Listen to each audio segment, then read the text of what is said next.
Hoje nós estamos no dia 29 de novembro de 2023 e a loja Estrela d'Alva está promovendo a quinta palestra remota, cujo tema é os mestres e a hierarquia oculta, através da loja Estrela d'Alva, e eu, como representante, estou abrindo essa live com uma oração.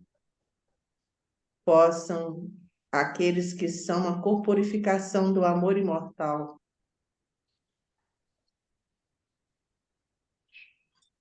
abençoar com seu auxílio e orientação esta sociedade, fundada para ser um canal para o seu serviço. Possam eles inspirá-la com a sua sabedoria, fortalecê-la com o seu poder e vitalizá-la com a sua atividade.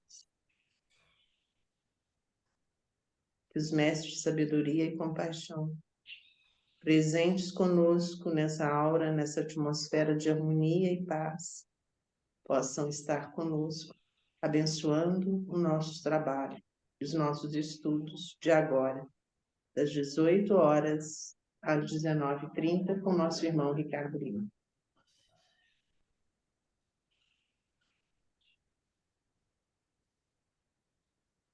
PT, revela para nós que beleza de gravura está aí atrás de ti. Sim, eu estou na praia, Ricardo.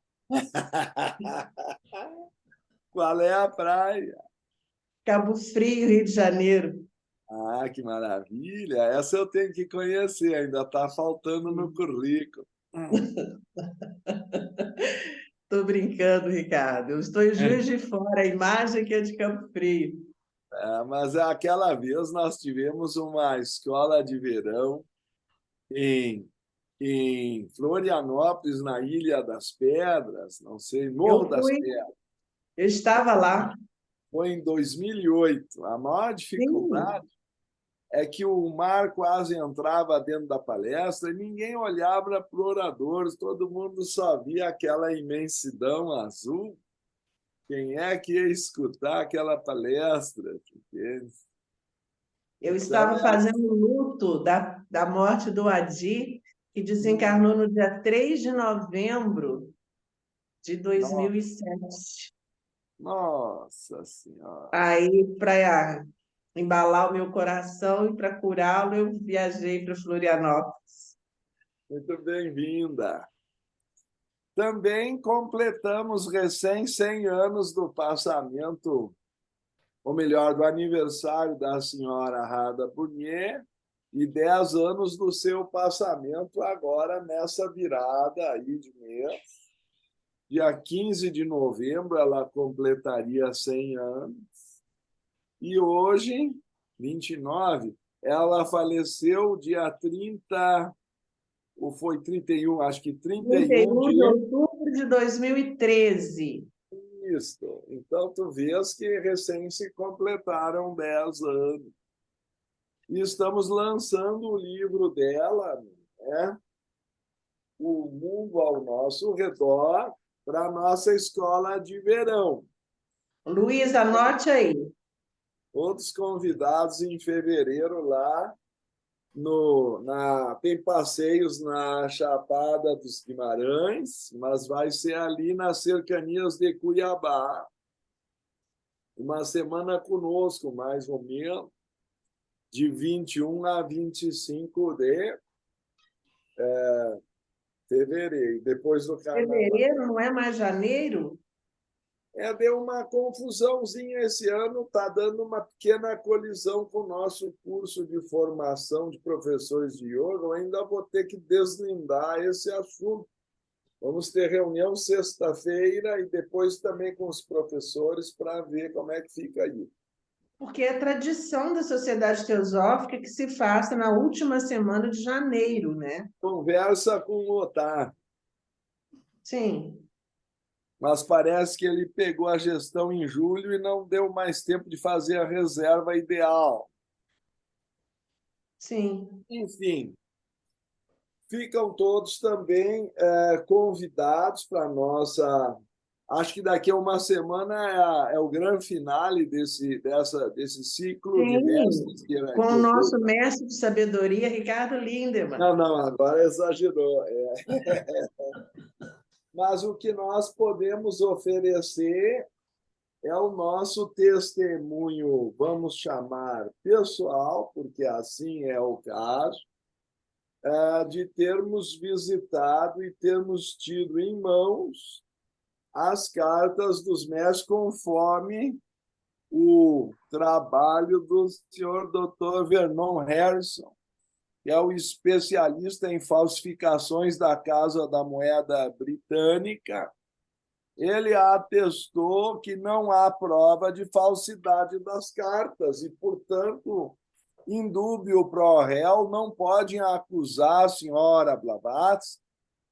Então, por isso, o título Retratação a Blavatsky sobre as cartas dos Mahatmas. Levou mais de 100 anos para a Sociedade de Pesquisas Psíquicas de Londres fazer essa retratação, mas ele levou as cartas ao microscópio. Essa aqui, uma carta do mestre Mori, ainda tem o carimbo do Museu Britânico. Eu não posso me furtar do testemunho de tê-la segurado em mãos. Me refiro aos originais. Aqui aumentado a carta do mestre Kuthumi com 50, microscópio de 50 diâmetros. Vocês podem ver o mistério dessas microestrias rigorosamente paralelas num papel que é mais confuso em fibras, porque é aquele papel de arroz tibetano ou indiano antigo, parecido com o papel de pão que a gente buscava na padaria junto com o pão da vovó. Eu acho que, pelo menos, o Wilson sabe do que eu estou falando. Conheço perfeitamente, irmão. Me lembro muito, Estão me muito. perguntando no Zap como é que essas cartas foram precipitadas, se elas caíam. A palavra precipitado quer dizer que a tinta é materializada no papel. Então, no prefácio que eu tive o prazer de fazer, nesse caso deste livro, eu faço menção no meu testemunho, segurei os originais 2 vezes, uma vez quando se encontravam no Museu Britânico e mais recentemente na British Library, ou seja, a Biblioteca Nacional Inglesa, certo? Sim, mas está Qualquer um de perguntando se vocês... elas caíam. Como é que elas caíam? Como é que elas apareciam? A pergunta é essa. Bom, a pergunta tem a seguinte resposta. Algumas foram materializadas, tá? Isso é o raro.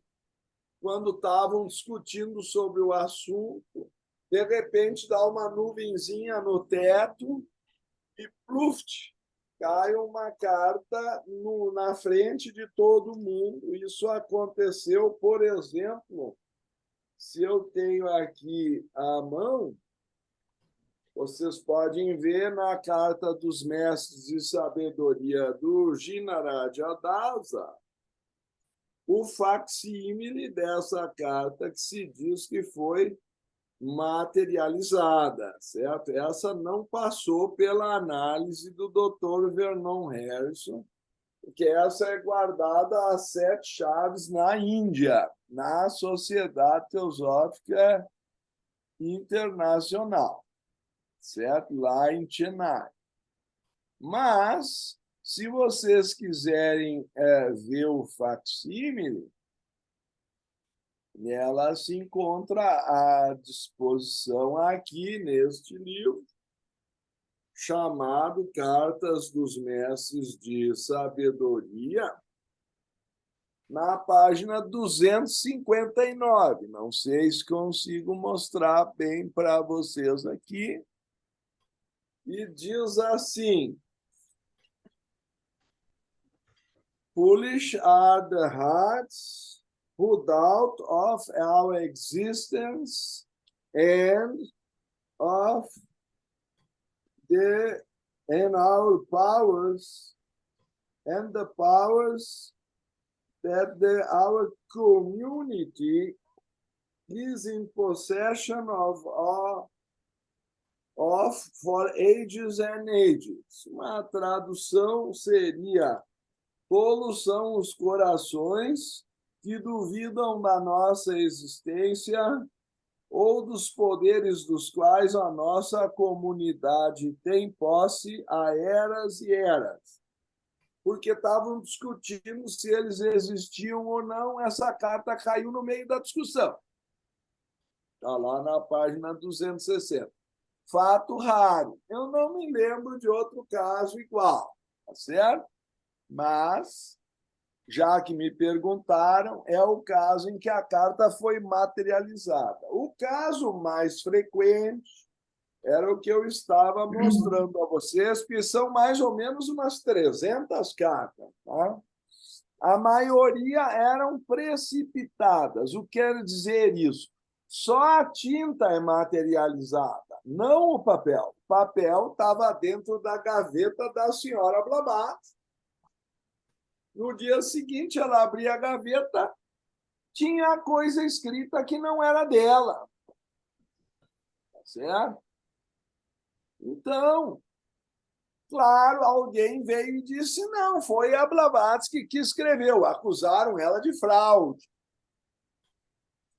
Dr. Vernon Harrison, especialista da Casa da Moeda Britânica em falsificações, fez um laudo. Isto aqui, alguns chamam de uma coisa até muito pesada cientificamente, mas é um laudo que atesta que a ciência hoje ainda não sabe como isso foi feito. Lá na British Library, eu perguntei para o livreiro que cuidava do livro. E ele simplesmente me disse, fizeram por um jeito antigo que hoje não se sabe mais fazer. Desse jeito que ele me respondeu. Cara, é o guardião de uma das maiores preciosidades da história da humanidade e nem sabe o que ele tem na mão. A tinta é materializada no papel como se tivesse sido injetada no miolo. Ela não aparece nas bordas. Tu passa o dedo, tu olha, está opaco. Primeira impressão que eu tive foi escrito pelo verso. Aí a gente vira a página e a carta continua com outro texto igualmente opaco. Então, tem duas camadas de tinta onde não cabia uma. Então, é muito impressionante ver o original. Vocês têm que levar comprovante de residência pela exigência da lei britânica antiterrorismo hoje em dia, passaporte, etc., entra na fila, tem que fazer uma carteirinha, não é assim. Chega lá, me dá a carta. Eu perdi quase a manhã inteira na tal da fila para conseguir a carteirinha, tira a foto e tal. E aí, de tardezinha, antes de fechar, me deram um livro, correndo, eu tive que... Né, o certo é ir fazer a carteira num dia e fazer a leitura no dia seguinte. Minha filha não pôde ver, porque ela não tinha 18 anos. Quando a gente tem que assinar um termo de compromisso, o vigia fica do lado observando a gente. Não pode girar a carta, tem uma regra para virar as páginas. Não é assim aquele estilo brasileiro que vale tudo, tá? E se fosse no Brasil, já tinha... não pode levar caneta, não pode levar nada. Parece que lápis eles aceitam para fazer anotações no outro papel. Caneta, nem pensar.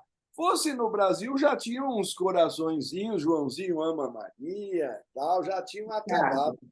Sim. Perguntando aqui no WhatsApp, alguém que não quer aparecer, por que hoje não se precipita mais essas cartas? Vamos por partes, um problema de cada vez. Tá? Há quem considere que há dois fatores aí. A aura da senhora Blavatsky provavelmente facilitava, pelo desdobramento fácil do pretérito, essas materializações. Mas uma das provas que eles podem fazer quando bem entenderem aparece aqui na carta de 1900. Aqui eu tenho o facsímile do livro The Mahatmas and Their Letters. Essa foi recebida pela doutora Beza.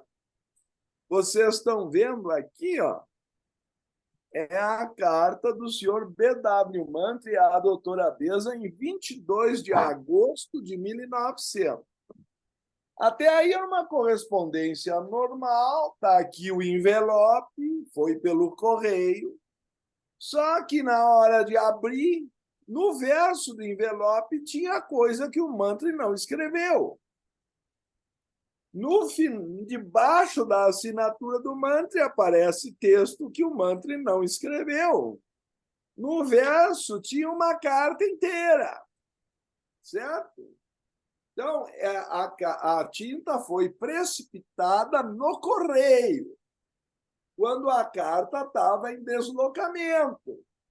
E quando a senhora, a doutora Beza, abriu a carta, tinha mais do que o senhor Mantri havia escrito. O mestre teve o cuidado de escrever também no verso do envelope, que está devidamente selado. Vocês estão vendo o selo aqui? Porque senão iam dizer que o Mantri tinha se mancomunado com outra pessoa e mandou a carta daquele jeito. Não! O envelope está selado e está no verso do envelope. Tá certo? Então tem data, não dá para dizer que foi quando a Blavatsky estava viva. Blavatsky estava morta há 9 anos. Então, essa é outra evidência que se usa para mostrar que pode, até admite-se que a aura da Blavatsky facilitasse o fenômeno. Nunca se negou isso. Mas o fenômeno aconteceu em momentos que a Blavatsky estava viajando e, nesse caso, estava morta há 9 anos. Então, como é que se justifica? Hã? Então, a segunda hipótese. A segunda hipótese está relacionada à ideia de que eles terminaram a fase inicial de fundação da sociedade e agora o assunto é conosco, eles não interferem mais diretamente. Isso encontra a resposta na carta 45. Se vocês me permitirem ler, eu vou ler um trecho da carta número 45. Quem tem aí o volume 1 das cartas dirigidas a Sine, por favor, me acompanhem à página. Opa, eu peguei o 2. Aqui. O número 1, tá? Carta número 45 da edição chamada Cronológica, de fevereiro de 1882, tá bem? Ou, se quiserem, na ordem antiga das 3 primeiras edições, é a carta 44, ML 44 ou Cronológica 45, página 206 do volume 1, certo? O comentário é mais ou menos o seguinte.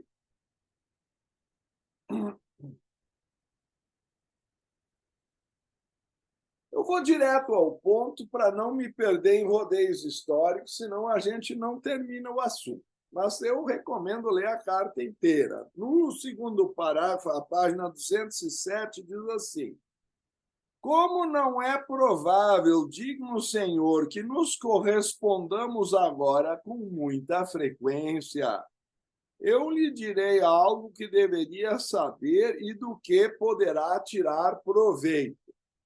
Cabe uma justificativa. A correspondência era do mestre Kuthumi com o senhor Sinner.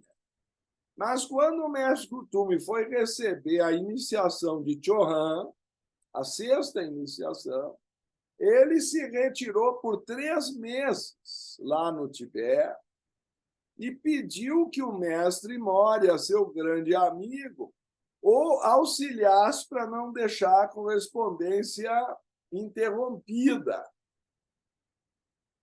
E o mestre Moria, é dito, não gosta de escrever, é um homem de ação. Então, como nesse momento o senhor Kuthumi já havia retornado, o mestre Moria está só respondendo perguntas pendentes da última carta e está avisando ao Sinner que não vamos conversar mais. Se vocês entendem o que ele quer dizer, como não é provável, digno Senhor, que nos correspondamos agora com muita frequência, quer dizer, nevermore, eu lhe direi algo que deveria saber e do que poderá tirar proveito. Então, isso é uma espécie de carta de despedida do mestre Moria ao senhor Sinner. Será que eu contextualizei bem o assunto? No próximo dia 17 de novembro, expirará o período de 7 anos de teste dado à Sociedade Teosófica quando ela foi fundada. Repito, a carta é de fevereiro de 1882 e, portanto, a sociedade foi fundada em 17 de novembro de 1875 e estaria prestes, daqui a 9 meses da carta em questão, completando, então, seus 7 anos, que ele chama de provação. 7 anos de teste. Ele considera a Sociedade Teosófica, como vocês vão ver, um experimento da grande fraternidade branca a que estamos nos referindo como governo interno do mundo, uma nova tentativa de comunicação com a humanidade desde o afundamento de Atlântida em 9.564 anos antes de Cristo, ou seja, aproximadamente 12.000 anos atrás, que uma correspondência mais aberta não era feita por causa dos riscos de despertar interesses em magia negra. Não sei se vocês leram a doutrina secreta e todos os cuidados da arianização desses mecanismos para evitar e reincidissem nos enganos que a civilização atlântica havia cometido. Então, eu vou considerar isso matéria dada. Quem quiser, procura o volume 3 da doutrina secreta. Mas ele está dando um aviso. No próximo dia 17 de novembro, expirará o período de 7 anos de teste, dado à sociedade quando ela foi fundada, durante o qual poderiam discretamente predicar sobre nós. Então, falar sobre eles e a hierarquia oculta era um assunto discreto. Não era mais secreto, mas era discreto, fica claro.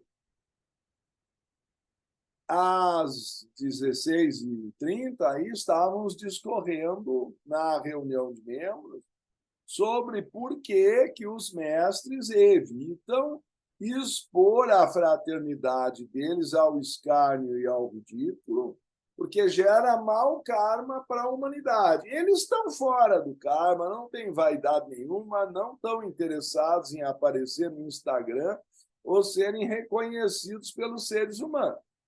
Pelo contrário, na carta de 1900, que eu mostrei para vocês, diz assim: anônima e silenciosamente nós trabalhamos, e a contínua referência a nós e ao nosso trabalho, a nós e aos nossos nomes, cria uma aura confusa que atrapalha o nosso trabalho. Que a devoção seja somente àquele Supremo Espírito, do qual cada um de nós é uma parte. Eles não fazem nenhuma questão de glorificação pessoal. E, pelo contrário, na carta número 1 a Sínex, se vocês quiserem ler também nesse volume, o mestre diz que eles se escondem atrás dos charlatães para que o trabalho deles não seja perturbado. Eles preferem que todos pensem que eles não existem, eles preferem que todos pensem que é apenas uma fraude ou um charlatanismo. Mas aqui e ali eles tentam dar alguma prova para aqueles que são genuínos buscadores não se desiludirem. Mas eles não fazem questão, vou insistir nesse ponto, que o mundo os reconheça, pelos motivos que eu suponho tenham ficado claros. Por esse motivo, eles não revelam fotografias, endereço, a correspondência não é aberta. Então, não sei se estou conseguindo responder a pergunta que a TT fez. Eles não fazem questão de nutrir essa correspondência. Já foi dado material para nós, agora vocês conhecem a sigla SVM? Se vira malandro. Agora vocês já ganharam 300 cartas, agora façam por merecer o que ganharam. Quanto a humanidade não viver em conformidade, vai lamber os dedos com essas cartas que estão aí, certo? E ele vai justificar por quê. Um ou dois de nós esperávamos que o mundo houvesse avançado o suficiente, intelectualmente, se não intuitivamente, para que a doutrina oculta pudesse ter uma aceitação intelectual, quer dizer, pelo menos aceitar em tese, e fosse possível dar um impulso para um novo ciclo de pesquisa oculta. Eu tentei. Quem ler ou tiver paciência de ler a minha tese na Universidade Federal de Juiz de Fora, sobre o Yoga Sutra como ciência do autoconhecimento em enfoque filosófico, vai descobrir que no capítulo 5, no item 5.4, eu expus em linguagem acadêmica as cartas dos mestres, inclusive com retrato. E fiz a devida defesa a partir do Dr. Vernon Harrison, como acabei de fazer para você. Mas essa parte da tese foi cortada fora.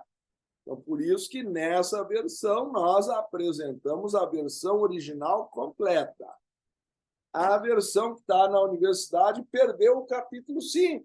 Senão eu não me formo. Vocês me entenderam? Ficou claro ou não ficou claro?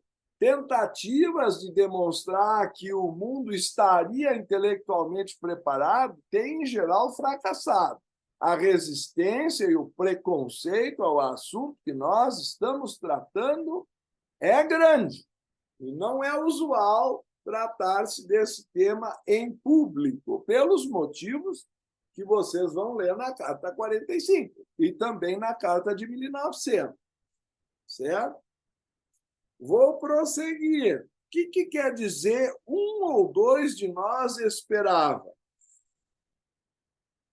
O mestre Kutume, que dizem teria sido numa encarnação anterior o filósofo Pitágoras, tem um coração grande, não queria ver os valores da filosofia antiga se perderem e se ofereceu para fundar uma instituição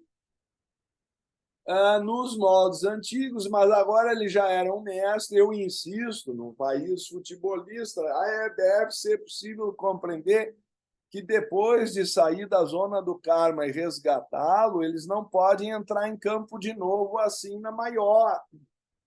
O Zagallo foi bom jogador, mas não pode entrar em campo depois que ele é técnico.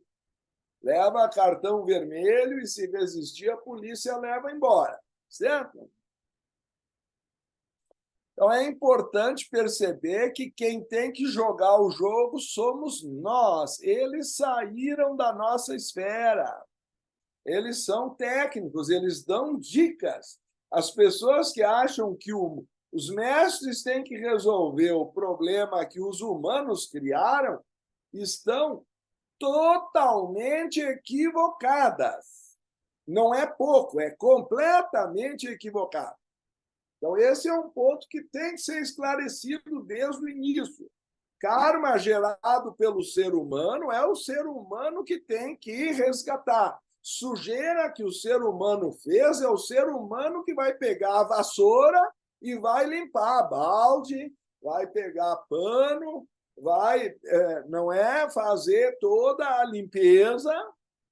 Que o pessoal que fica esperando que nave planetária venha resolver de outras galáxias a sujeira que nós fizemos no planeta Terra, esqueçam.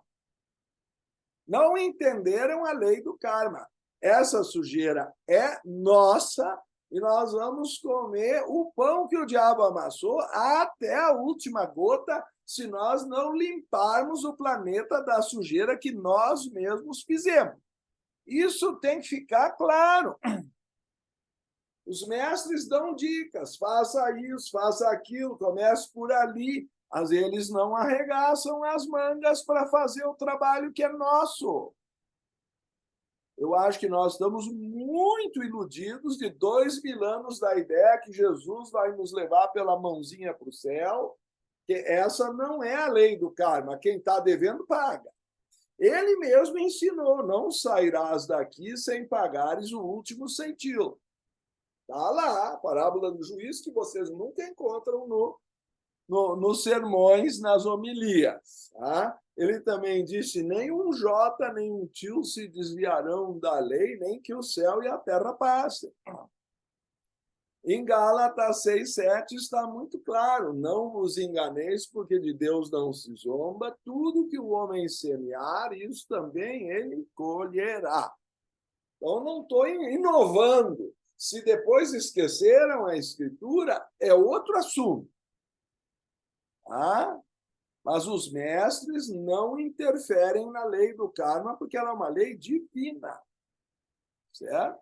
Então, em primeiro lugar, nós temos que compreender a frase clássica de Platão.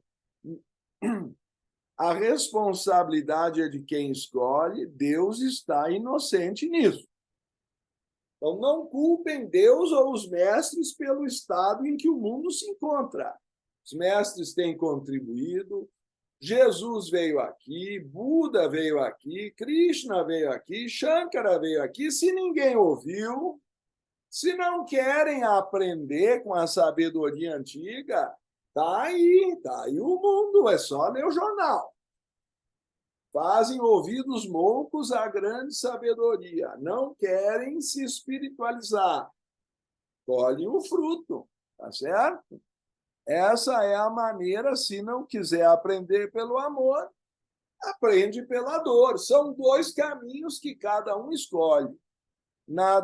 Na República de Platão é dito assim, aqueles que fazem a vontade dos deuses são levados por eles pelas mãos. Aqueles que resistem à vontade dos deuses são levados por eles aos pontapés.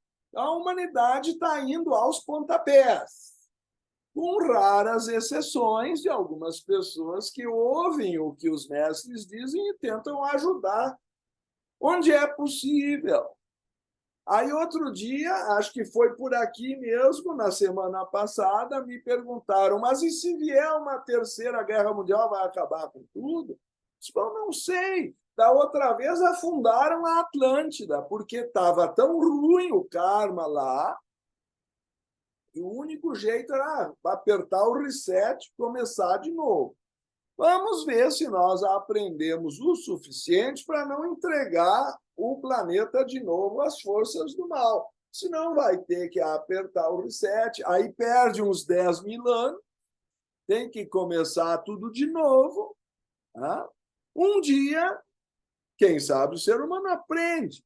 Eu tenho esperança que, se tivesse para ter havido uma terceira guerra mundial atômica, teria sido com Plutão em Escorpião de 82 a 95, ou 93, certo?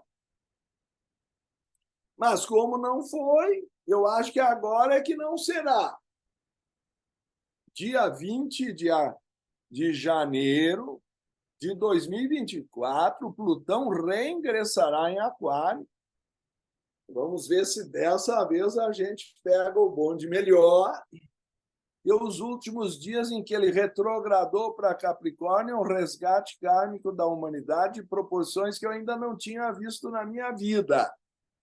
Olha que eu já estou com 64. Aí quem pode me dar contraponto é o Wilson. Eu não tinha visto tanta asneira e tolice acontecer em tão pouco tempo. Parece que está tudo assim de cabeça para baixo. Não sabem mais o que é luz, é sombra, bem e mal, puro e impuro. Virou uma coisa. Mas deixa para lá. Vou voltar à carta 45. Vocês ganham muito mais do que com os meus comentários. Certo? Então, volto a dizer. Um ou dois de nós esperávamos que o mundo houvesse avançado o suficiente intelectualmente para que a doutrina oculta pudesse dar pelo menos um novo ciclo de pesquisa oculta. Um foi o mestre Kuthumi. O mestre Moria, vendo que o mestre Kuthumi ia ficar sem apoio, foi lá e secundou a proposta. Só 2 resolveram assumir a responsabilidade. Segundo a tradição, quando 2 assumem, o problema é deles. Tá? Mas aí vem o contraponto. Outros mais sábios, ao que parece agora, quer dizer, o mestre Moria está dando mão à palmatória que os outros mestres tinham razão. Pelas minhas contas, eram pelo menos 48 mestres que foram contra. Que quer dizer que foi 96% contra a fundação da sociedade. Tá bom? Só para deixar claro. Outros mais sábios, ao que parece agora, sustentavam uma posição diferente, ou seja, não é a hora de se meter nesse buraco. Mas foi dado consentimento para a tentativa. Então, se vocês querem assumir, nós concedemos. E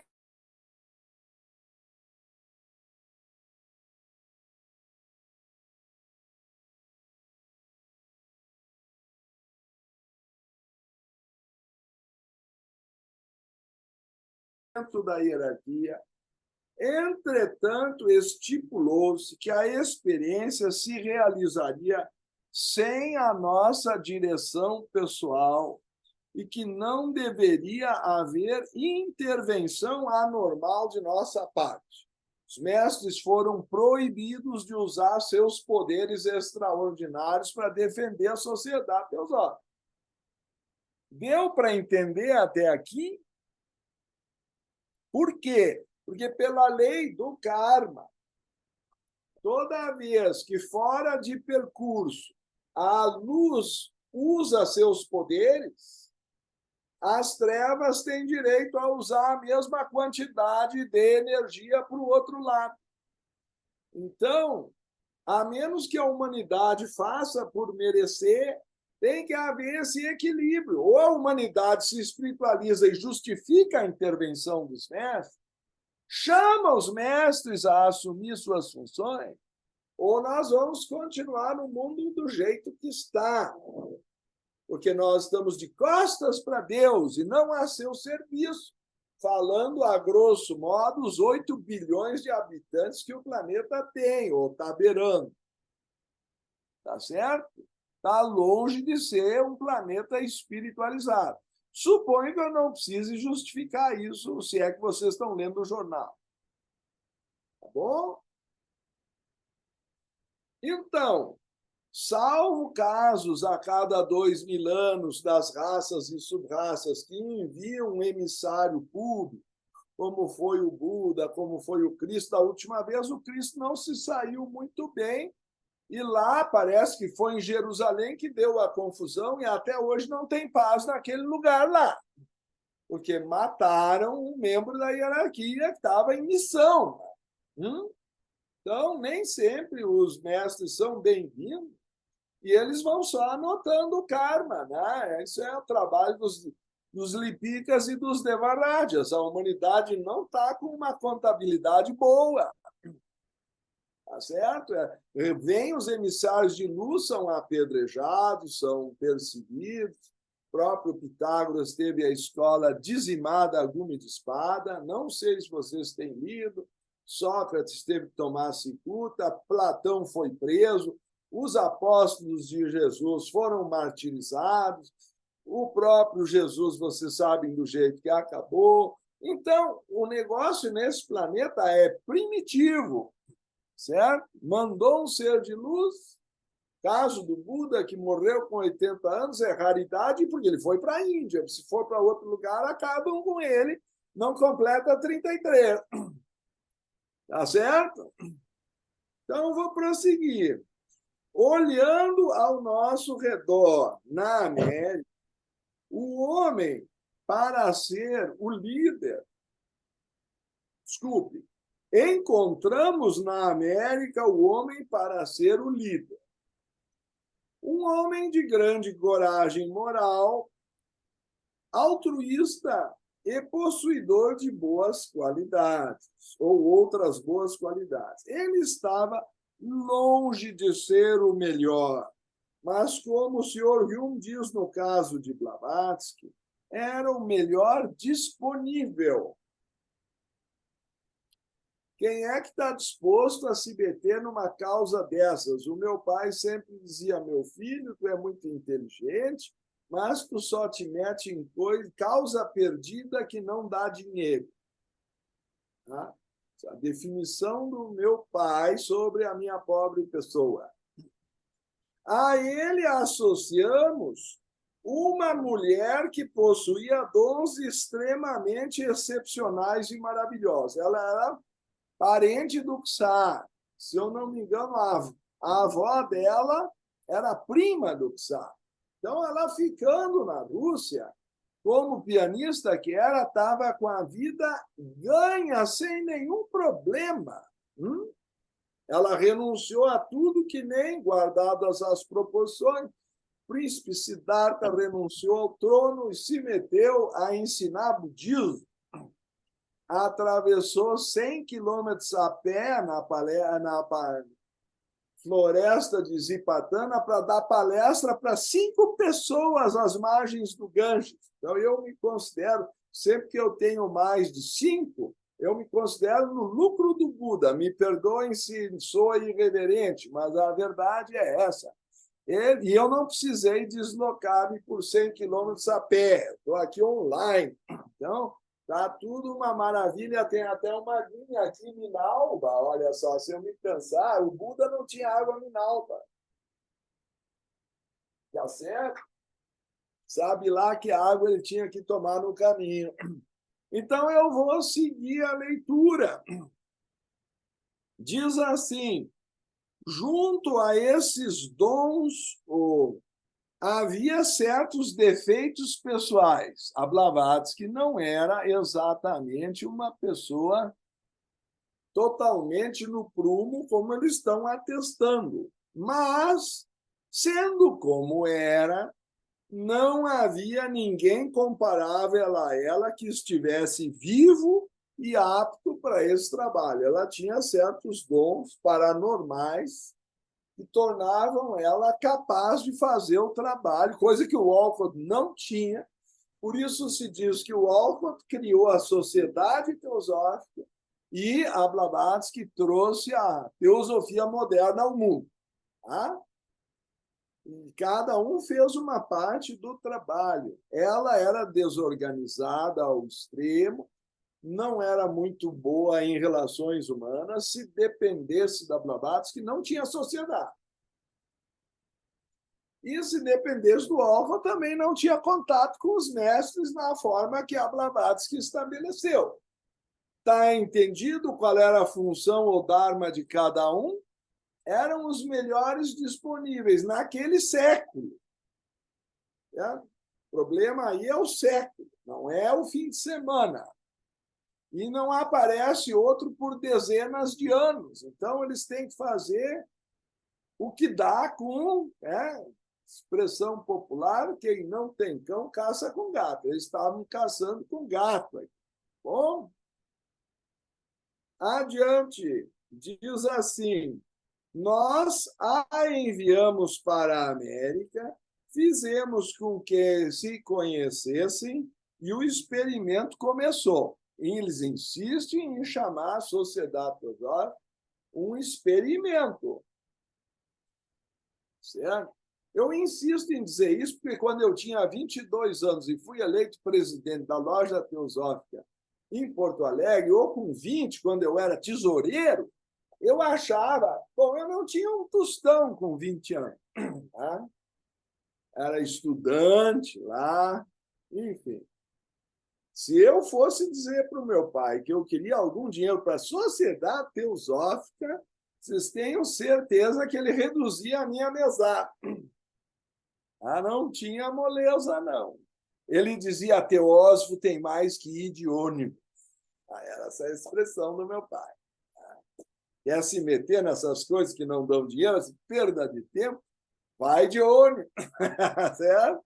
Então, todos os centímetros, quando nós fazíamos almoço beneficente aos domingos para pagar a hipoteca da sede, era um sufoco no dia 21 pagar a hipoteca na Caixa Federal, senão a gente era despejado daquele negócio lá. Já foi difícil abrir a hipoteca, mas um membro ofereceu o nome. Tá?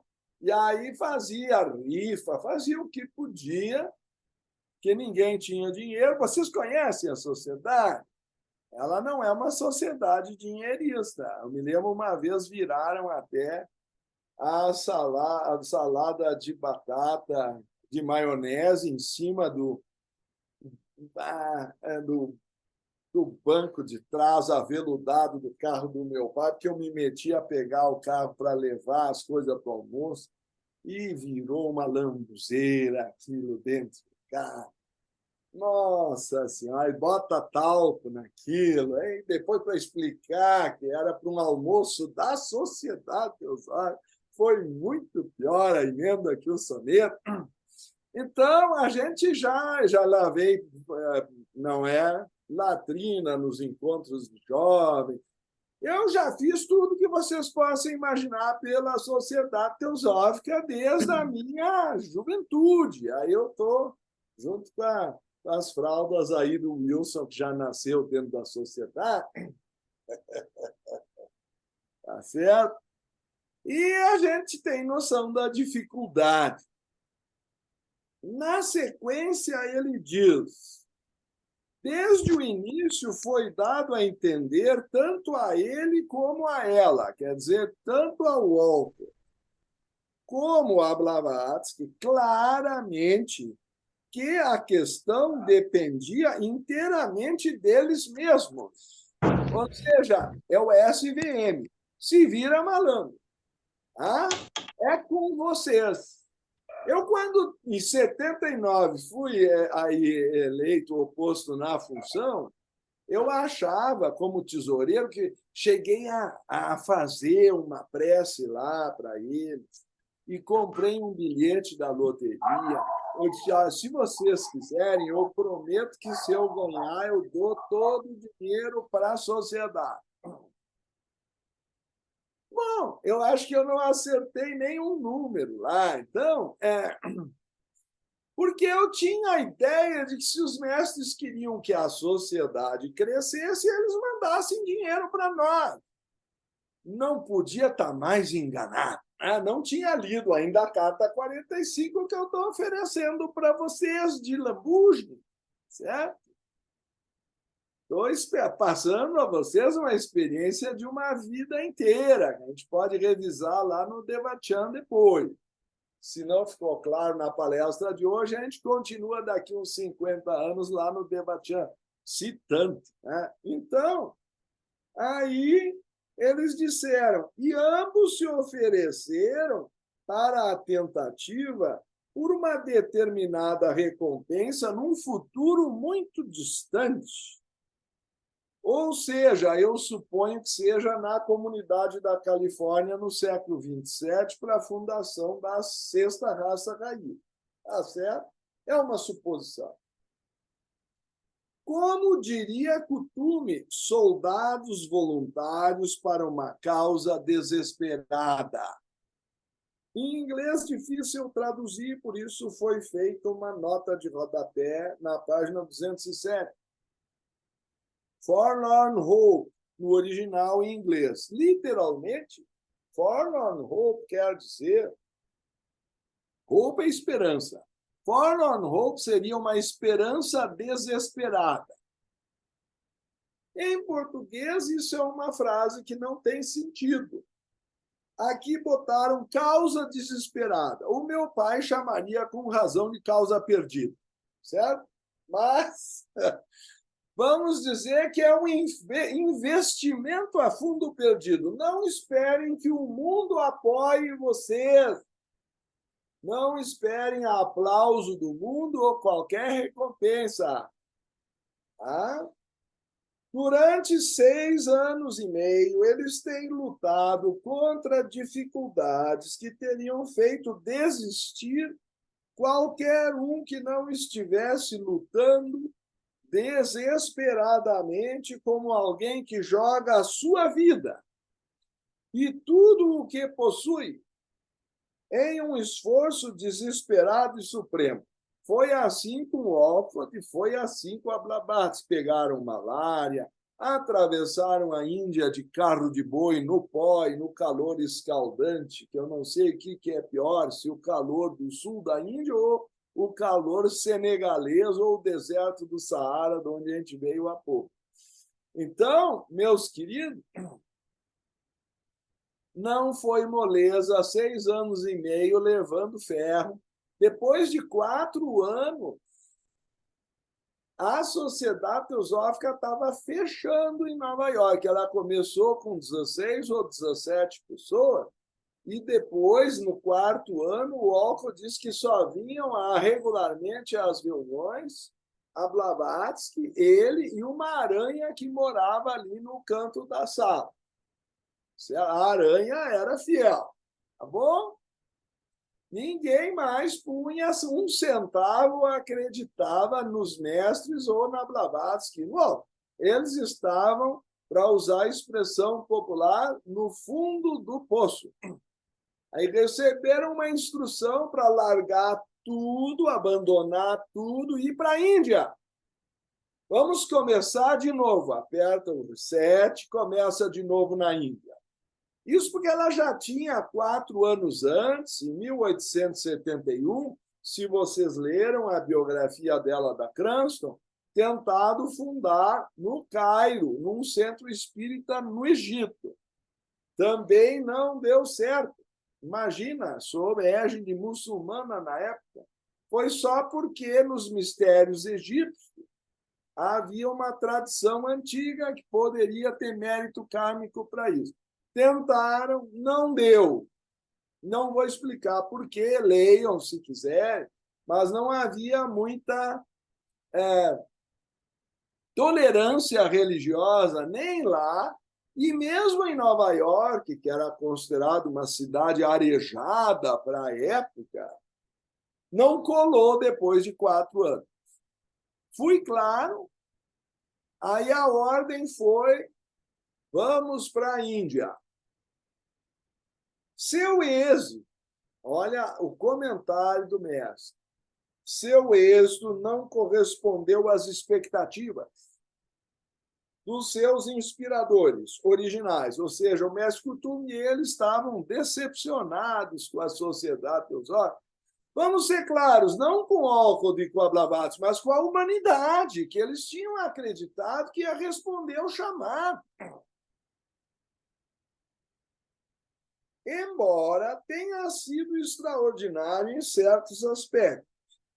Em outras cartas, eles dizem que intelectualmente até que alguns responderam ao chamado. O problema é que faltou espiritualidade, mais especificamente fraternidade universal. Para dar opinião e palpite, estudar e dizer que sabe, é que nem a seleção brasileira. Ela entra em campo, ela tem 200 milhões de técnicos. Todo mundo dá palpite. Mas na hora de assumir uma função, é que nem o meu condomínio aqui que eu acabei de subsídio, que o pessoal não vai na reunião, se sabe que é eleição, eles nem aparecem. Às vezes não mandam nem a procuração, porque sabem, se aparecer, pode sair um cargo. Então, ninguém quer responsabilidade nenhuma, todo mundo quer ser turista e não se incomodar. E a sociedade teosófica tem que ter uma diretoria. Senão, não tem conta bancária, não paga as contas da propriedade. E se ninguém quer assumir, estão me entendendo? Então, eu não vou insistir nesse ponto. Essa é a parte mais difícil que eu acho. Você sabe os problemas que a gente enfrenta. Muito difícil. E a gente fica numa situação delicada. Não correspondeu. Olha só. Tu conhece o problema. Seu êxito não correspondeu às expectativas de seus inspiradores originais, embora tenha sido extraordinário em certos aspectos, e algum conhecimento esotérico foi dado ao mundo. Dentro de mais alguns meses terminará o período de provação. Faltavam 9 meses. Se naquele momento, olha, agora o mestre está fazendo uma profecia. Se naquele momento a posição da sociedade em relação a nós, a questão dos irmãos, isso quer dizer o governo interno do mundo ou os mestres de sabedoria, não tiver sido resolvida definitivamente, abre parênteses, seja eliminando-a do programa da sociedade ou aceitando as nossas condições, fecha parênteses. Então, tem duas opções. Ou eles saem da sociedade e ela segue por curso normal, deixam de ser técnicos e inspirar de alguma forma o seu trabalho, ou posição 2, a sociedade aceita a inspiração deles. E aí vão aparecer regras. A primeira é a fraternidade universal, muito mal compreendida em geral. Vou prosseguir. Não haverá mais notícias dos irmãos ou dos mestres. Leia-se, a nossa correspondência vai acabar.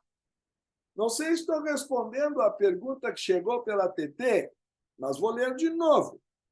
Não haverá mais notícias dos irmãos de quaisquer formas, cores, tamanhos ou grau. Desapareceremos da vista do público como um vapor desaparece no oceano. Tchau! Então, o mestre Moria, que é um homem de poucas palavras, ele é direto e objetivo, diz, se continuar sem fraternidade, estamos abandonando o barco. Tá ok? Só aqueles que provaram ser fiéis a nós e à verdade em todos os momentos, não só nos momentos felizes, você sabe o que é casamento? Na riqueza e na pobreza, na saúde, na doença, na felicidade, na tristeza, na alegria e na tristeza, como vocês quiserem. Aquilo é fidelidade. O resto é besteira. Tá? Vou ler de novo. Só aqueles que provaram ser fiéis a nós e à verdade em todos os momentos será permitido o contato futuro conosco. E nem mesmo eles, a menos que, desde o presidente para baixo, prometam com o mais solene compromisso de honra guardar um segredo inviolável de agora em diante sobre nós, a loja e os assuntos tibetanos. Isso se chama ocultismo. Então, se vocês tiverem dúvida do que o mestre está propondo, eu recomendo que vocês leiam o livro Ocultismo Prático da senhora Blavatsky. Nessa hora, como é usual, desapareceu misteriosamente. Aqui estava sepultado. Tá? Então, resposta à pergunta feita: em que condições eles iam manter relação com a sociedade? Tcharam! Ocultismo prático da senhora Blavatsky. Daqui para frente, a correspondência acaba. Tá bom? Prossegue. A carta, se vocês acham que está barato, a carta prossegue. Embora e não responder sequer a perguntas de seus amigos mais próximos, embora o silêncio provavelmente possa dar a aparência de que tudo que foi revelado seja uma fraude.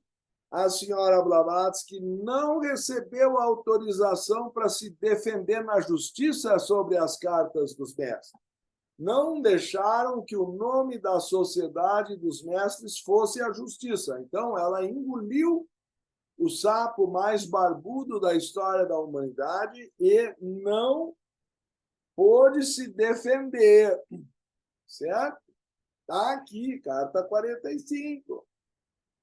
Nesse caso, o esforço seria suspenso até o começo de outro ciclo setenário, quando, se as circunstâncias fossem mais propícias, outra tentativa poderia ser feita na mesma direção ou em outra. Minha interpretação: o artigo O Ocultismo Prático foi publicado em 1888, no mês de abril, e o Ocultismo versus Artes Ocultas, em 1888, mês de maio. A escola esotérica foi fundada junto no mesmo mês que foi publicada a Doutrina Secreta, em outubro de 1888. E, a partir daí, o assunto da correspondência murchou. Quem quiser, segue para o caminho oculto. Está respondida a pergunta? Então, aí a própria Blavatsky fundou uma seção interna. Está lá na Chave para a Teosofia.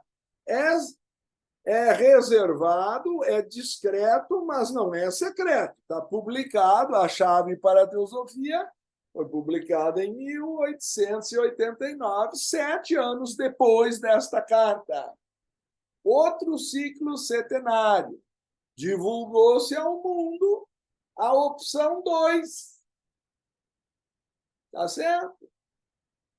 TT, será que eu respondi a pergunta?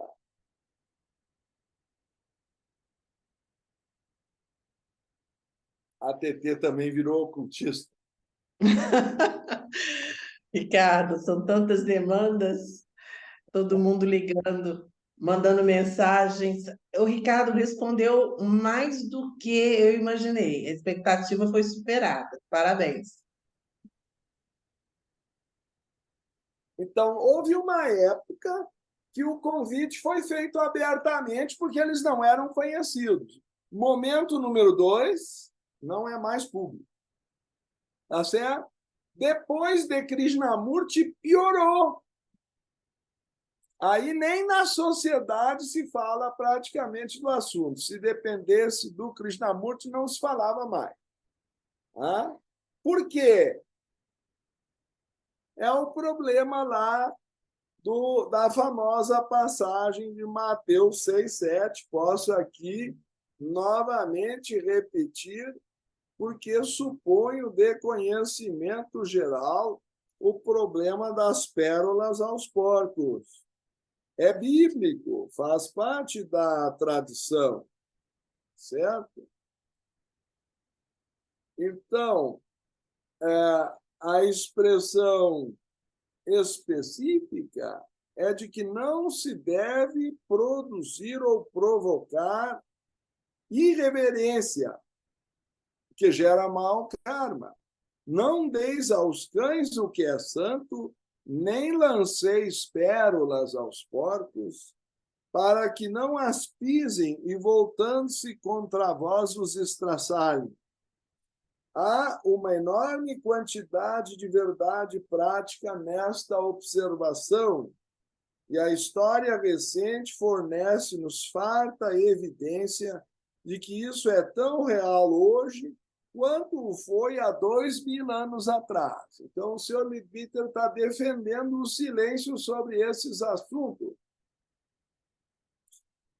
Não apenas a informação de inestimável valor é deixada de lado pelos que ainda não estão preparados para ela, como é ridicularizada e lançada na lama de seus próprios pensamentos impuros, e tendo-a assim utilizado, invariavelmente se voltam contra as pessoas que a transmitiu e a eles, e fazem o que podem para injuriá-la. A vida do senhor Leadbeater e da senhora Blavatsky foi uma chuva de canivete de injúrias do início até o fim, porque eles foram grandes reveladores dessas mensagens. Tá certo? Então, o silêncio geral faz parte da tradição oculta, não é invenção moderna. Houve um esforço especial em atrair a atenção da humanidade para a espiritualidade em caráter jamais visto no século XIX. Porque é verdade que haviam instituições secretas como a maçonaria e a Rosa Cruz, mas tudo com senha, contrassenha, muito fechado, se não mesmo secreto. Uma tentativa de fazer a portas abertas, revelar tradição oculta, com liberdade de pensamento no estilo mais democrático possível e imaginável. Eu desconheço na história da humanidade e espero que vocês me apontem se há uma instituição mais aberta que a teosófica, porque eu estou interessado. Me avisem que eu estou interessado. Mas a inspiração que eles deixaram, aí está. Se nós estamos à altura dela, é um assunto que cada um tem que investigar no íntimo do seu coração. Como a sociedade teosófica é inspirada pelo princípio da liberdade de pensamento, que é a decisão do Conselho Geral Internacional da Sociedade, eu fiz parte da última emenda que abriu ainda mais esse conceito, quando eu era membro do Conselho. Cabe a mim passar a palavra a todos, pois a palavra é vossa. Por favor.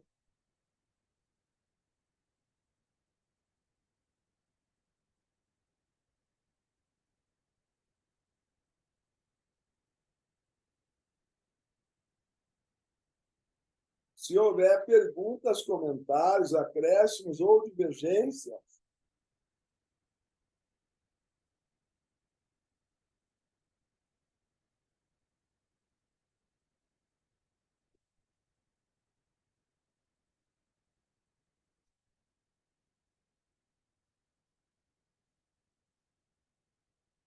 a melhor coisa é que leiam as cartas. Melhor do que a minha palestra é o que eu posso fazer despertar algum entusiasmo pelo assunto. Por favor, Tetê. Ricardo, esse assunto, ele me parece que não termina, né? Inclusive, Vai vou aproveitar um terminar na pouquinho. quarta-feira que vem, de um jeito ou outro, porque vem o recesso das festas. Sim, eu já vou aproveitar a oportunidade para convidar as pessoas que estão aqui presentes, porventura não estejam na próxima quarta, para participar conosco do seminário inédito na Sociedade Teosófica a partir de março, com o Ricardo, março, abril, maio, sobre o ciclo do nascimento, vida e morte. Esse será, assim, imperdível, irrecuperável, com o nosso irmão Ricardo Lindemann. Sempre deve Bom, dar para assistir depois no Astral e no Debatiam, mas aí porque fica essa mais coisa de falar que a complicado. pessoa vai assistir a gravação, na minha experiência, não acontece. Eu recomendo assistir em vida, depois da morte é mais difícil. Sim. Ricardo, o que que você gostaria de acrescentar hoje sobre a hierarquia oculta? Por uns 10 minutinhos você ainda tem a palavra. Acho que ficou claro na carta 45 que os mestres não obrigam entre si nada desde que se cumpram certas regras. Então, quando um resolveu fundar a Sociedade Teosófica, de forma extemporânea e fora de época, eles têm todo um planejamento lá. A cada 2000 anos, numa nova subraça, envia um novo instrutor ao público. A Sociedade Teosófica foi uma coisa anômala, porque o mestre Kuthumi estava desesperado, se eu posso dizer, sem blasfêmia, que um mestre de ocultismo possa se desesperar, mas ele estava muito preocupado com a onda de materialismo que estava tomando o mundo ocidental e pervertendo os valores filosóficos que ele mesmo havia semeado na Grécia Antiga 600 anos antes de Cristo. Então, até onde eu entendi, ele resolveu revitalizar esses conceitos quando todos os outros mestres avisaram, olha, não está no momento, não é a hora. Mas quando dois assumem a responsabilidade, os outros aceitam. Então, para mim, essa carta 45 expressa historicamente como é que eles trabalham. Porque um dos mistérios de saber é como trabalha a hierarquia oculta. Ficar dizendo que esse é chefe desse gabinete, mostrando o organograma, eu já fiz na quarta-feira passada. Na verdade, o senhor Littler já fez em 1925. Então, eu estou só lendo o que ele escreveu. Agora, entender como é que funcionam esses departamentos, como é que esses poderes são administrados, delegados ou cobrados, vocês têm, mas tem que refletir sobre a 45, não é de uma única leitura. A carta número 30 é outro nocaute. A carta número 20 é imperdível e a número 1, sem ela, não dá nem para entender o que vem depois. Só para dar uma dica, na carta 88 tem gente que não dorme mais quando eles falam sobre a questão dos conceitos de Deus, e na 90 ele tenta dar uma corrigida. Então, algumas cartas são absolutamente impressionantes. Essa 45, para mim, está na lista. certo? Então, como é que a hierarquia oculta trabalha? Primeiro, sem pressa, tudo planejado por séculos. Tá? Com muita antecedência, como a TT gosta. Sim, adoro. Segundo, eles têm regras. Como dizia a doutora Rada Bunier, as regras existem para ser cumpridas. Não é o jeitinho brasileiro que funciona lá. Certo? Terceiro lugar, eles não interferem na lei do karma. Eles administram, é muito diferente. É atentar ao recurso, vamos tentar usar assim. É que nem um gerente de banco. O que nós podemos fazer pelo senhor? Agora, ele não vai tirar o dinheiro dele para pôr na mesa. Vocês acham que o gerente vai botar o dinheiro dele na mesa? Esqueçam, é com vocês o negócio.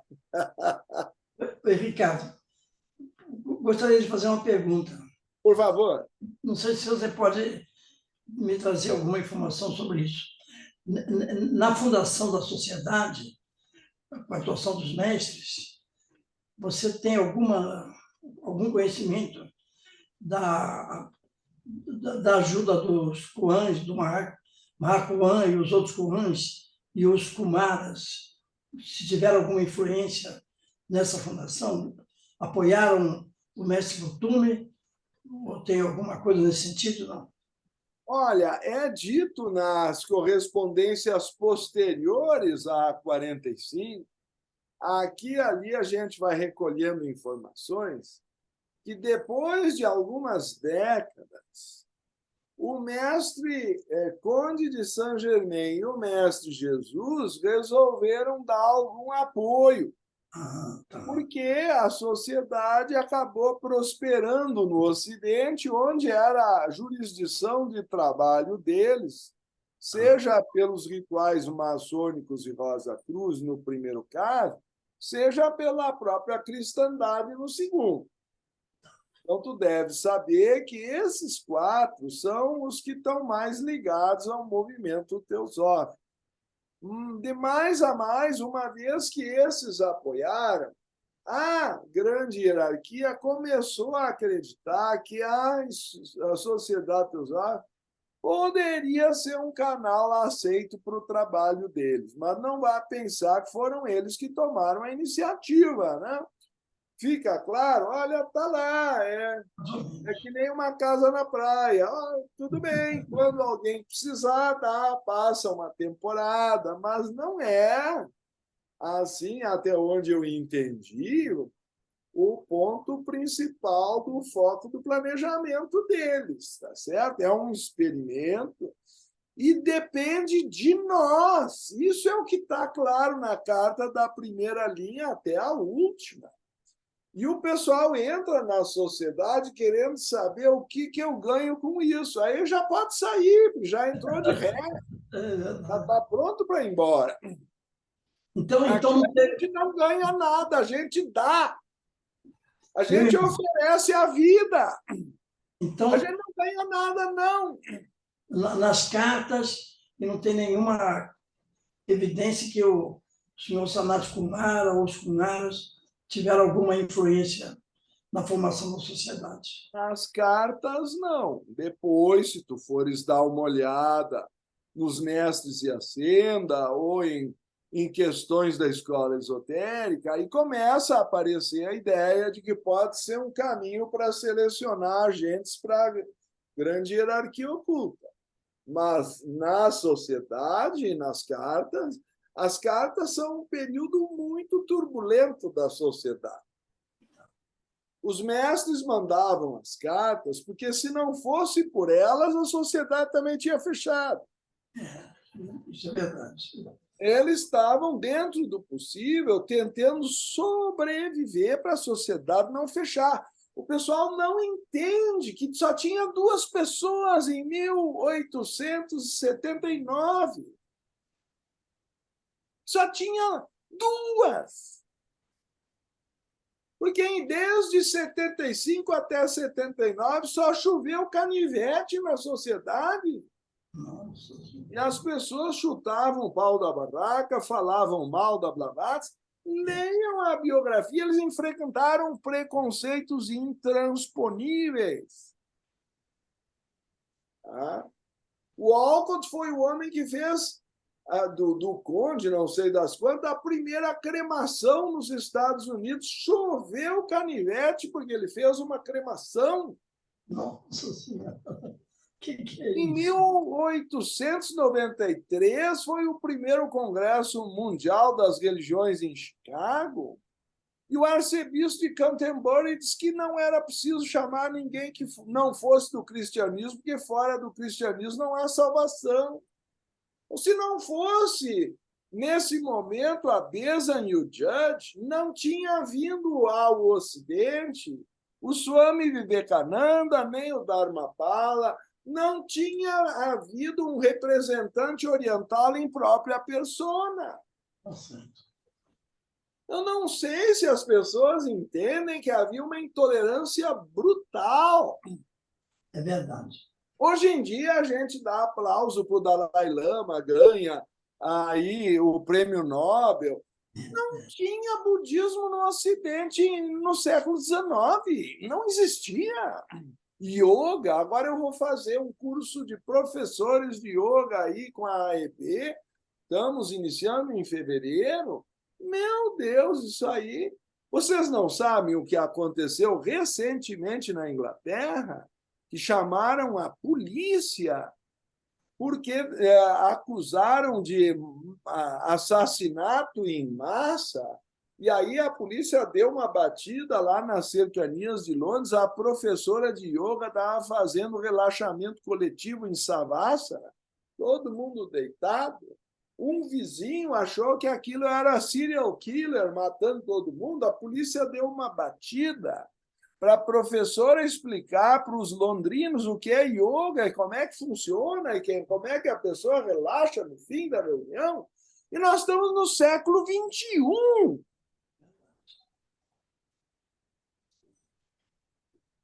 O preconceito é muito grande, é que vocês é que são nova era, natureba, estão numa boa aí, surfando na lagoa. Não tem nada disso no mundo hoje. Nós estamos numa minoria total. Se isso fosse maioria, as notícias dos jornais seriam outras. Yoga e budismo eram desconhecidos, as religiões não se falavam entre si, até hoje é motivo de guerra lá no Oriente Médio. Vocês acham o quê? Quantas lojas teosóficas tem na faixa de Gaza? Arrisca um número. 0. 0. Vai fazer uma palestra lá, vai ver o que te acontece. Nossa. Então, só o mestre Lacoste e o mestre Jesus é que mais para frente deram um certo apoio, né? Um pequeno apoio. E aí, aos poucos, foi abrindo as fileiras, mas tu entendeste, né? Mas É um caminho adicional, é um caminho adicional, não estava no projeto. Viu, Ricardo? Eu pensei que o Mahashohan tivesse participado também. Ele foi inquirido. Aí tem que ler a carta do Mahashohan. Tá. Em que condições ele aceitou a sociedade? Primeira, fraternidade universal. Ele diz, antes pereça a sociedade teosófica e seus infelizes fundadores do que ela se tornar uma mera instituição de psicologia ou de ocultismo. Está lá. Ou aceitam a nossa regra ou fecha a bodega. Tá? Eles não estão aqui nos facilitando o trabalho, não. Eles estão exigindo que a gente cumpra o que prometeu. Eu só faço uma pergunta quando a pessoa se oferece.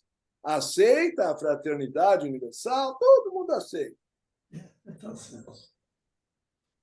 Ricardo, Vamos viver a fraternidade universal? Aí começa a complicar. sim, e a aprovação está justamente no primeiro objetivo da Sociedade Teosófica, dentro das lojas, nas nossas rotinas diárias, né? porque falta fraternidade. Isso é uma coisa que a gente pensa como pode, dentro da instituição teosófica. Acontece que nós lidamos com seres humanos falhos, viciosos, e não é algo complexo. Temos que ter resiliência, tolerância, Viu, compaixão. TT? E essa aceitação da fraternidade universal, se a gente analisar com certa profundidade, a gente vê que é parcial. As pessoas aceitam essa fraternidade em relação aos seus familiares, aos seus amigos, mas um conceito de aceitação para o público em geral, poucas pessoas estão com o coração aberto para isso. Infelizmente. Então, se tu me permites, Wilson, eu sei que a tua família é Orconcur, é uma coisa abençoada. Obrigado. Eu adorava visitar o teu pai e aquele clima de fraternidade que havia ali. O seu Raul era um exemplo vivo. Aquela casa estava aberta para quem estivesse passando na rua. Exatamente. Não era só para tomar um copo d'água, não. É uma E coisa... agora, viu, Ricardo? E agora nós estamos fundando aqui em Campinas, o grupo que eu sugeri, o nome foi aceito, um grupo que eu já tive aqui na minha casa, Xambala, o nosso grupo Xambala. Nossa, agora foi o gol no ângulo. Então, e eu estou oferecendo, eles estão com problema de local para se reunirem, e eu estou oferecendo a minha casa como sede totalmente gratuita aqui, como sede provisória do grupo, aqui na minha residência. A Ilha Imperecível. Essa aí, tá? Como meu pai, a loja Himalaia, eu nasci dentro da loja Himalaia, na casa dos meus pais. Nossa Senhora! Wilson, mas vamos lá. Então, eu só posso dizer...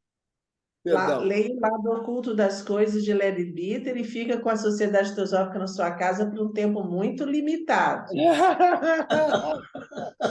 Você sabe Eu bem. faço o seguinte acréscimo, sabe? Faço o seguinte acréscimo. Das famílias que eu conheço, quando chega a hora do inventário, porque o pai ou a mãe morreram, tá? Salvo muito honrosas exceções, ou porque são pobres e não tem nada para dividir, aí ninguém aparece porque só tem que dividir dívida. Dá briga de cima a baixo e para todos os lados, e fulano não fala mal mais que um Beltrano. Isso eu estou falando de fraternidade de sangue. Exatamente. E dirá de fraternidade universal. Exatamente. Então, essa história de que somos todos irmãos é a grande provação desde Caim e Abel. Isso não é uma novidade. Não. Então, quando se fala em fraternidade universal, nós estamos falando do maior desafio da história da humanidade. Exatamente. E o pessoal acha que é barbada. Exatamente. É um conceito, podemos chamar assim, teórico, porque na prática temos que analisar com frieza. A fraternidade é mais próxima dentro do círculo familiar. Mas é o que falta no mundo, tu entendes? É isso que os mestres dizem, é a maneira deles dizer que falta espiritualidade. Exatamente, exatamente. Tá certo. Bem, meus irmãos, eu acho que já deu o horário e nós vamos colidir, então, com a sessão nacional que está entrando numa live agora, às 19h30. Eu devo agradecer, em nome da Loja Estrela d'Alva, como presidente, representante, a participação de todos vocês, que são sempre bem-vindos. Eu estou sempre mandando os links e mando os lembretes. Olha, é hoje, mas fiquem aí avisados que quarta-feira próxima, vai ser no dia 6 de dezembro, encerram-se as nossas atividades com o Ricardo, fechando a hierarquia oculta, os mestres de hierarquia oculta, com chave de ouro, com a presença de vocês, pois sem vocês não temos como para quem fazemos essa live. Então, vocês estão de antemão convidados, e as pessoas que não puderem participar já ficam pré-convidadas a estar conosco em março, abril, maio, com o ciclo do nascimento, vida e morte, com o nosso irmão Ricardo. Vão ser 12 lives, um ciclo, que depois eu vou combinar com o Ricardo, e a gente vai ver a bibliografia para poder passar para vocês no próprio link, para que vocês já possam se antecipar agora nesse recesso. Então, eu vou pedir ao nosso irmão Ricardo para fazer o fechamento. Nós estamos vivendo uma guerra, no momento deu-se uma trégua, mas ela está aí. Então, nós vamos pedir para que o irmão Sem falar Ricardo... da Ucrânia, que ninguém fala mais. Sim, exatamente. Então, eu acho bem oportuno se lembrar disso, para que nós possamos orar nesse momento juntos, conjuntamente, por esse momento que estamos atravessando no mundo. Vamos observar, de preferência, sentados com a coluna ereta, a nossa respiração mais leve, pela distribuição do peso ao longo das costelas, de modo a deixar a respiração mais livre, suave e profunda.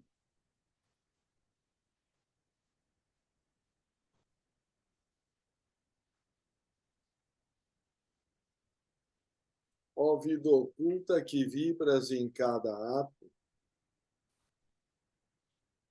ó luz oculta que brilhas em cada criatura, ó amor oculto que tudo abranges na unidade, possa todo aquele que se sente uno contigo saber que ele é, por isso mesmo, uno com todos os outros. Vamos irradiar luz, paz e saúde em todas as direções, ao Oriente, ao Ocidente, ao Norte, ao Sul, ao Zênite e ao Nadir. Que todos os seres sejam felizes, que todos os seres sejam ditosos. Paz a todos os seres. Namastê. Namastê. Gratidão.